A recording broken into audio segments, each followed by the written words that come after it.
یزید جب امیر بنا نا، دو تین چیزیں ہوتی ہیں جب کسی بندے کو قابو کرنا ہوتا ہے، دو تین چار پانچ چیزیں ایسی ہوتی ہیں جس سے بندہ قابو آتا ہے. تو اس نے بھی فوری طور پہ یزید نے دیکھا میرے لیے مسئلہ کیا بن سکتا ہے. ولید بن عتبہ اس وقت مدینے کا گورنر تھا. یزید نے اس کو خط لکھا کہ امیر عرب کا رواج آج بھی ہے کہ جب تک نئے خلیفہ کی بیعت نہیں ہو جاتی پرانے کے انتقال کی خبر ہی نہیں دیتے، اس کو رکھے رکھتے ہیں. یہ ان کا طریقہ ہے. وہ کہتے ہیں کہ ولی عہد اچھی طرح قبضہ کر لے پھر بتائیں گے. حضرت امیر معاویہ کا وصال ہو گیا، بتایا نہیں. یزید نے اب کیا کیا، کیونکہ بڑا چلاک آدمی تھا، بڑا شاطر تھا، بڑا تیز تھا، اس نے ولید کو خط لکھا. کہنے لگا کہ فوری طور پہ عبداللہ ابن عباس کو بلاؤ اور اسے کہو میری بیعت کریں. یہ جو بیعت ہوتی تھی نا، یہ بھی سن لے کیا ہوتی تھی. یہ بیعت حلف ہوتا تھا کہ میں اللہ رسول کے نام پہ حلف دیتا ہوں کہ میں یزید کی اطاعت کروں گا، میں اس کے خلاف کوئی بغاوت نہیں کروں گا. کوئی یہ بیعت لوگ سمجھتے ہیں کہ بس ہاتھ پکڑنے کا نام بیعت تھا. اس بیعت کا متبادل جمہوری ملکوں کے اندر ووٹ آیا ہے. تو کہا بیعت کرے. حضرت عبداللہ ابن عباس کو بھی بلاؤ، عبداللہ بن زبیر کو بھی بلاؤ، امام حسین کو بھی بلاؤ. امام حسین آدھی رات کے وقت بیٹھے تھے مسجد نبوی میں، چونکہ پانچوں نمازوں کی آپ امامت کرتے. امام حسین نماز پڑھا کے عشاء کی بیٹھے تھے. جناب عبداللہ بن زبیر. عبداللہ بن زبیر کون تھے؟ یہ نبی پاک صلی اللہ علیہ وسلم کی پھپھی پوتے تھے اور جناب صدیق اکبر کے نواسے تھے. حضرت عبداللہ بن زبیر اور جناب زبیر بن عوام عشرہ مبشرہ صحابی ہیں، ان کے بیٹے تھے. بہت زیرک آدمی تھے. یہ بھی امام حسین کے پاس بیٹھے تھے. عبداللہ ابن عباس بھی تھے جو حضور کے چچا کے بیٹے ہیں، اس امت کے پہلے مفسر ہیں قرآن پاک. یہ لوگ بیٹھے تھے. تو ولید نے ایک بندہ بھیجا، اس نے آ کے کہا جناب آپ کو گورنر صاحب نے بلایا ہے. تو عبداللہ بن زبیر کہنے لگے حسین اس وقت بلانے کی بات سمجھ میں نہیں آئی. تو امام حسین بڑے بصیرت والے تھے، اللہ نے بصیرت دی تھی. کہنے لگے عبداللہ آپ کو سمجھ نہیں آئی، مجھے سمجھ آ گئی ہے، امیر معاویہ وصال کر گئے اور یہ ہمیں جو بلایا گیا ہے نا، یہ یزید کی بیعت کے لیے بلایا گیا ہے. تو کہا پھر آپ آدھی رات کو نہ جائیں، آپ کے لیے خطرہ ہوگا. تو امام حسین فرمانے لگے خطرہ حسین کو نہیں ہوتا. نے کہا پھر بھی آپ مہربانی کریں ذرا احتیاط سے جائیں. تو جناب عبداللہ ابن زبیر نے، عبداللہ ابن عباس نے 14 بندے نیزے دے کے، تلواریں دے کے امام حسین کے ساتھ بھیجے اور کہا کہ امام حسین اگر اس نے کوئی غلط ملت بات کی نا، زبردستی بیعت کرنے کا کہا، تو آپ بس کوئی ایک بات اونچی آواز میں کر دینا، یہ سپاہی پیچھے آ جائیں گے. امام حسین ان 14 بندوں کو لے کے گورنر ہاؤس پہنچ گئے. جب آپ وہاں پہنچے اس نے بتایا، اس نے کہا جی حضرت امیر معاویہ انتقال کر گئے اور آپ نے یزید کی بیعت کرنی ہے. تو امام حسین فرمانے لگے میں چھپ کے بیعت نہیں کروں گا. مجمع لگاؤ، جمعے والے دن اعلان کرو. جو طریقہ ہے حضرت ابوبکر صدیق کا، جو طریقہ ہے حضرت عمر فاروق کا، جو انداز حضرت عثمان غنی کا ہے، جو مولا علی کا ہے، سر عام اعلان کرو. اگر ساری دنیا یزید کی بیعت کرے گی تو میں بھی تیار ہوں. تم مجھ سے بیعت لے کے پھر لوگوں کو بتانا چاہتے ہو کہ حسین بیعت کر رہے ہیں تو تم کیوں نہیں کر رہے؟ میں عام آدمی نہیں ہوں، لہذا چھپ کے بیعت نہیں کرتا. جب یہ بات کی نا تو ولید بڑا نرم دل تھا اور امام حسین کی شان کو جانتا تھا. وہ جانتا تھا یہ نبی پاک کا خاندان ہے. اس نے کہا جی مجھے تو حکم تھا، باقی آپ حضور کے نواسے ہیں، میں کر کچھ. وہاں ایک بڑا بدبخت شخص بیٹھا تھا، عبد الملک بن مروان. وہ ولید سے کہنے لگا کہ اگر حسین آج تمہارے ہاتھ سے نکل گئے تو تمہارے لیے بہت بڑا مسئلہ کھڑا ہو جائے. انہیں جانے نہ دینا، یا بیعت کراؤ یا ان سے کہو جنگ کے لیے تیار ہو. تو امام حسین رضی اللہ تعالیٰ عنہ کے کانوں میں آواز گئی تو فرمانے لگے ابن مرجانہ، اگر تیرے اندر جرت ہے تو آ سامنے حسین کے، اس کے کانوں میں باتیں نہ کر، کانا پھوسی نہ کر، باہر آ میدان میں، شرارت نہ کر، باہر آ. میں تمہیں ابھی بتاتا ہوں کہ حسین سے مقابلہ کرنے کا انجام کیا ہے. یہ کہہ کہ امام حسین باہر نکلے، اپنے بھائی محمد بن انفیہ کو بلایا، عبداللہ بن زبیر، عبداللہ ابن عباس، ڈھیر سارے لوگ اکٹھے ہو گئے. فرمایا یہ معاملہ ہے، اب کیا کرنا ہے؟ تو وہ کہنے لگے حضور وقت ابھی مناسب نہیں ہے، آپ اس طرح کریں یہاں رکے، ہم مکے سے، عراق سے، کوفے سے لوگوں کو بلاتے ہیں، یہاں ایک بڑی مجلس مشاورت قائم کرتے ہیں. امام حسین فرمانے لگے اگر تم مشاورت قائم کرو گے تو ولید اور عبد الملک بن مروان وہ تو جنگ کرنے کو تیار ہیں، اور نبی پاک نے فرمایا ایک مینڈا ہوگا جس کی وجہ سے مدینے کی گلیوں میں لہو بہے گا. فرمانے لگے میں وہ بکرا، وہ مینڈا نہیں بننا چاہتا. کہا پھر آپ کیا کریں گے؟ تو امام حسین رو پڑے. فرمانے لگے میں مدینہ چھوڑ جاؤں گا لیکن مدینے کی حرمت پامال نہیں ہونے دوں گا.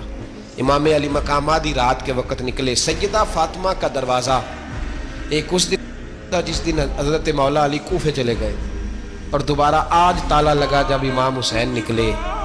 آپ جنت البقیع کے پیچھے کھڑے ہو کے حضور کا روضہ دیکھنے لگے. اس وقت گنبد تو نہیں ہوتا تھا. روضہ دیکھنے لگے. نانا تیرے کرم کے خزینے کی خیر ہو, میں جا رہا ہوں تیرے مدینے کی خیر ہو. سارا خاندان لے گئے, مکے تشریف لے گئے. حج کے ایام قریب آنے والے تھے. امام حسین نے وہاں لوگوں سے باتیں کی. جب امام حسین وہاں پہنچے تو کوفے سے خط آنے لگے.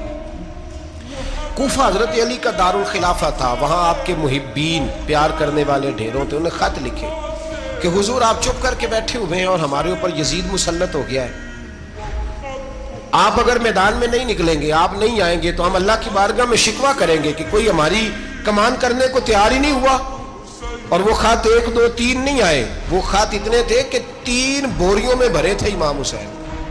3 بوریوں میں. اب مجبوری ہو جاتی ہے, حق کے لیے کئی دفعہ بات کرنا مجبوری ہوتی ہے. اگر نہیں کرے گا تو پھر اس کو بھی قبر میں جواب دینا پڑے گا. امام علی مقام رضی اللہ تعالیٰ عنہ نے مکے میں اب لوگوں کو جمع کیا مشورے کے لیے. ہر بندے نے کہا حضور وہ بلا تو رہے ہیں پر اپنے وعدوں کے پکے. کہا حضور وہ پکے نہیں, آپ نہ جائیں. ہر بندے نے کہا حالات ٹھیک نہیں, حالات گراؤنڈ ریالٹی صحیح نہیں. یہی مشورہ آج بھی ہر بندہ دیتا ہے. ابھی حالات نہیں, اتنے خراب حالات کبھی نہیں ہوئے تھے جتنے امام حسین کے دور میں تھے. لیکن فرمایا میں دین کے خلاف غلط حکمران کو مسلط ہونے کی اجازت, بول کے بتائیے, بول کے, غلط حکمران کو مسلط ہونے کی اجازت, مزاحمت کروں گا, مخالفت کروں گا. امام کہنے لگے کوئی بات نہیں, وہ میرے ساتھ چلے نہ چلے لیکن میں کوفے جاؤں گا. وہ لوگ میرے ساتھ کھڑا ہونے کو تیار ہے تو وہ جھوٹ ہے یا سچ ہے پر میں چلوں گا. جب امام علی مقام نے اصرار فرمایا تو جو آپ کے قریبی صحابہ کرام کی اولادیں تھی ساری, یہ بھی اب بیماری ہے. کچھ لوگ کہتے ہیں جی صحابہ نہیں ساتھ چلے, تو میں کہتا ہوں اہل بیت نبوت کہ تو کل افراد 21 تھے, تو 72 میں باقی اولادیں کس کی تھی؟ وہ ساری صحابہ کی اولادیں تھیں. وہ سارے, پتہ نہیں کیوں اس طرح کا فلسفہ بیان کیا جاتا ہے جس میں حالات خراب ہو.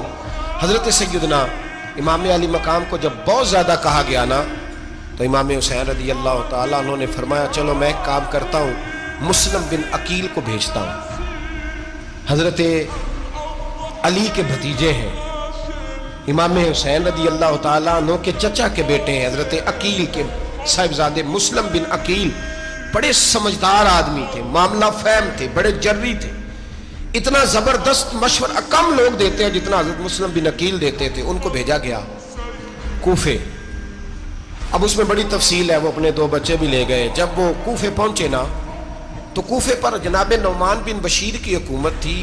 آپ گورنر تھے اور اہل بیت سے بڑی عقیدت رکھنے والے, نرم رویہ. عبید اللہ ابن زیاد کوفے کا گورنر نہیں تھا, یہ کسی اور علاقے کا تھا. جب آپ وہاں پہنچے تو نعمان بن بشیر نے دیکھا کہ حضرت مسلم بن عقیل آئے ہیں, تو لوگ دوڑے ان کی بیعت کرنے, بھاگے. اتنے لوگ جمع ہوئے کہ ایک دن میں 17,000 آدمی نے بیعت کر لی. کتنے بندے جی؟ 17,000 آدمی ایک دن آیا. اب وہ جو امام مسلم بن عقیل کے وہاں نعرے لگانے والے تھے کہنے لگے حضور یہ پہلے دن کی کارکردگی, 2-4 دن میں دیکھیے کیا ہوتا ہے. 2-4 دن میں کیا ہوا, 40,000 آدمی نے بیعت کر لی. اب وہ 40,000 بندہ تیار ہو گیا. ادھر سے جو یزید کے وفادار تھے انہوں نے خط لکھا یزید کو کہ تو نے بڑا نرم آدمی گورنر بنایا ہے اور 40,000 بندہ چلا گیا حسین کی طرف. اگر ایک دن مسلم بن عقیل اور رہے تو جو تمہارا گورنر بیٹھے ہیں نا جناب نعمان بن بشیر, ان کو گورنر ہاؤس سے نکال کے مسلم بن عقیل قبضہ کر لیں گے. تو چپ کر کے بیٹھا ہے. یزید بڑا تیز تھا, اس نے ایک آدمی گھوڑے پہ دوڑایا. عبید اللہ ابن زیاد ایک اور علاقے کا گورنر تھا پر بڑا ظالم سا بدماش تھا, بڑا سخت گیر آدمی تھا. اس کو کہا کہ تو پہلے ایک صوبے کا گورنر ہے, جا تجھے دوسرا صوبہ بھی دیا. اس طرح کار فوری طور پہ کوفے پہنچ اور جا کے مسلم بن عقیل کو گرفتار کر, جو آدمی ان کا ساتھ پھر بھی دے اسے قتل کر دے. اس نے کیا کیا, وہ آدھی رات کو آیا, منہ چھپایا, جبہ پہنا, لوگ سمجھے امام حسین آ گئے. بہت سارے لوگوں نے اس کے نعرے بھی لگائے. وہ چپکے سے داخل ہوا اندر, اور چپکے سے داخل ہو کے اس نے سب سے پہلا کام یہ کیا کہ نعمان بن بشیر رضی اللہ عنہ کو معزول کیا, کوفے کے گورنر ہاؤس پہ قبضہ کیا. پھر اس نے اسی وقت سوئے ہوئے سرکردہ لوگ, جس طرح ایک گاؤں کا چودھری دوسرے کا محلے میں قبیلوں کے جو لوگ تھے چودھریوں کو بلایا, کچھ کو سزائیں دی, کچھ کو سخت کہا، کچھ کو ان کے عیب گنوائے کہ وہ تمہارا فلانا مسئلہ پھر خراب کر دوں گا، بلیک میل کیا۔ صبح ہونے تک حالات اگر تم نے میرے قابو میں نہ کیے تو یاد رکھنا بڑا مشکل ہوتا ہے حق پہ کھڑا ہونا، بڑی چیزیں لوگوں کو یاد آتی ہیں، اللہ جانتا ہے۔ پہلے کچھ ہوتا ہے، بعد میں معاملہ کچھ ہوتا ہے۔ حضرت مسلم بن عقیل کے ساتھ جس دن عبید اللہ ابن زیاد آیا 40,000 کا لشکر تھا، اگلے دن صبح ہوئی، اگلے دن تو یہ حال ہو گیا کہ آپ جب کوفے کی جامع مسجد میں ظہر کی نماز کے لیے گئے تو 5-7 ہزار آدمی نماز پڑھنے آیا، اور جب مغرب کا وقت آیا تو لوگوں نے چند ہزار لوگ رہ گئے، نماز کی نیت باندھی۔ توجہ کرنا میری بات پہ، ایک مسئلہ بھی سمجھ میں آئے گا۔ لوگوں نے نماز کی نیت باندھی تو حضرت مسلم بن عقیل امامت کر رہے ہیں، ہاتھ باندھے ہوئے ہیں، تو بہت سارے لوگوں نے پیچھے ہاتھ چھوڑ دیے۔ ایک بندے نے دوسرے سے پوچھا وہ ہاتھ کیوں نہیں باندھتے؟ کہنے لگے اگر عبید اللہ ابن زیاد کے کسی بندے نے دیکھ لیا نا تو ہم اسے کہیں گے ہم تو نماز پڑھ ہی نہیں رہے تھے، ویسے ہی کھڑے تھے، ہاتھ ہی نہیں باندھے سرے سے۔ جب نماز کی امامت باندھی تو 10-11 صفیں تھیں۔ جب مسلم بن عقیل رضی اللہ تعالیٰ عنہ نے سلام پھیرا تو پیچھے بندہ ہی کوئی نہیں تھا۔ حضرت مسلم بن عقیل کو گرفتار کیا گیا۔ عرب کا رواج تھا دشمن کو سخت سزا دیں تاکہ باعث عبرت بنے۔ بہت اونچا مینار تھا کوفے کا، گورنر ہاؤس کا، اوپر لے جا کے جناب مسلم بن عقیل کو زمین پہ گرایا گیا، اور جب وہ شہید ہو گئے تو شہید ہونے سے ایک رات پہلے وہ خط لکھ چکے تھے امام حسین کو کہ آپ آ جائیں، حالات بڑے اچھے۔ خط ملا تو امام حسین مکے سے کوفے کی جانب چل پڑے۔ امام علی مقام رضی اللہ تعالیٰ عنہ جب چل پڑے، تشریف لا رہے تھے تو رستے میں فرزق شاعر ملا، بڑا محب اہل بیت تھا۔ رستے میں ملاقات ہوئی، اللہ اکبر۔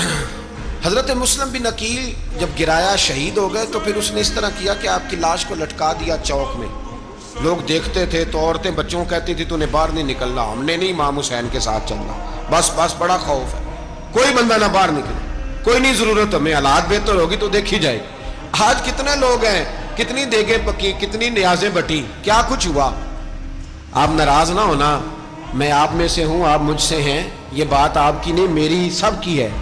آج بھی اگر امام حسین کے نام پہ جان دینے کی باری آئے گی تو دیگیں رہ جائیں گی۔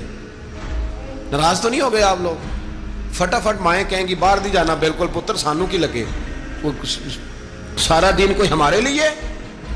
وہ پیر صاحب تو کرتے رہتے ہیں باتیں، ان کا تو کام ہے، خبردار ہم نے نہیں جانا۔